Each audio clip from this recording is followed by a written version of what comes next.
বিএনপিকে ঘায়াল করতে চতুর্দিক থেকে ষড়যন্ত্র হচ্ছে বললেন মির্জা ফখরুল।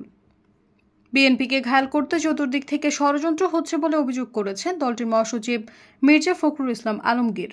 দলের সর্বস্তরের নেতাকর্মীদের নির্বাচনী মাঠে নামার আহ্বান জানিয়ে তিনি বলেন, আপনারা মিথ্যা প্রচারণায় বিভ্রান্ত হবেন না। চতুর্দিক থেকে ষড়যন্ত্র হচ্ছে বিএনপিকে কায়েদ করার জন্য, ঘায়াল করার জন্য। শনিবার বিকেলে গাজীপুরের কাপাসিয়ায় বিএনপির স্থায়ী কমিটির সদস্য ব্রিগেডিয়ার জেনারেল আসম হান্নান শাহ স্মরণ সভায় প্রধান অতিথির বক্তব্যে তিনি এসব কথা বলেন। এ সময় মির্জা ফখরুল বলেন, কিছু লোক বিএনপির বিরুদ্ধে প্রচারণা চালায় যে বিএনপি নাকি সংস্কার মানে না। তাদের উদ্দেশ্যে বলি, বিএনপি সংস্কারের জন্মদাতা। তার উদাহরণ হল জিয়াউর রহমানের সংস্কারের মাধ্যমে দেশে বহুদলীয় গণতন্ত্র প্রতিষ্ঠা হয়েছিল। তিনি বলেন, নির্বাচনকে ব্যাহত করার চেষ্টা করছে কেউ কেউ।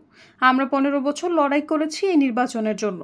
লন্ডনে ডক্টর ইউনূস ও তারেক রহমানের বৈঠকের পর মানুষের মধ্যে আশার সঞ্চার হয়েছিল যে তারা তাদের প্রতিনিধি পাবেন, কিন্তু এখন দেশ চালাচ্ছেন আমলারা।